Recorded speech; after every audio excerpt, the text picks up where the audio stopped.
ঝালমুড়ি, সিঙ্গারা, পরোটা সহ নানা মুখরোচক খাদ্য পরিবেশন করা হয় পত্রিকার কাগজে।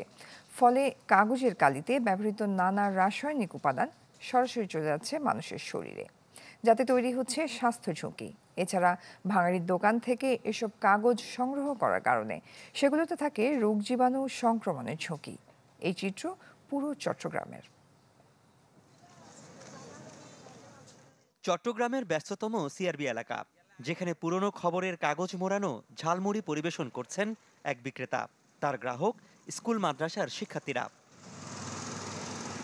তার নিকটবর্তী এলাকা গোয়ালপাড়ায় বিভিন্ন দোকানে খাবার রাখার পাত্র ও পার্সেলে ব্যবহার করা হচ্ছে পুরনো পত্রিকা, বই, খাতা, যেগুলো তারা সংগ্রহ করে বিভিন্ন ভাঙাড়ি দোকান থেকে। এই চিত্র বেশি দেখা যায় পুরো নগরীর অলিগলির দোকানগুলোতে। কিন্তু এসব সংবাদপত্র কিংবা বইতে ব্যবহৃত কালিতে থাকে কিছু রাসায়নিক, যা খাবারে মিশে নীরবে ঢুকে পড়ছে শরীরে। তৈরি হচ্ছে নানা স্বাস্থ্য ঝুঁকির। উদ্বেগের বিষয়, এই নিয়ে তেমন সচেতনতা নেই ক্রেতা বিক্রেতা কারোরই।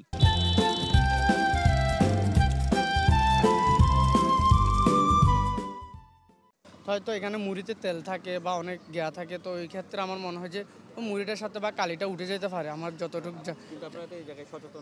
হ্যাঁ, না সচেতন না। কোনো কিছু পেপার জাতীয় কোনো কিছু কাগজের মধ্যে না নিয়ে না খাওয়া, এটা বেটার। আমরা এইভাবেই কাগজ বেশি এসি, আমরা কেউ সচেতন করে নাই। সারা চট্টগ্রামের ভিতর আপনার সব জায়গায় এরকমই পেপার আর টিস্যু।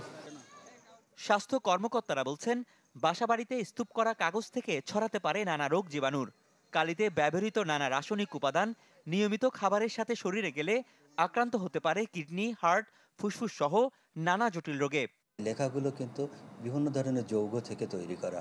এটা আমাদের ন্যাপথাইলিন আছে, অ্যারোমেটিক হাইড্রোজেনের কম্পোনেন্ট আছে, তারপরে কার্বনের কম্পোনেন্ট আছে।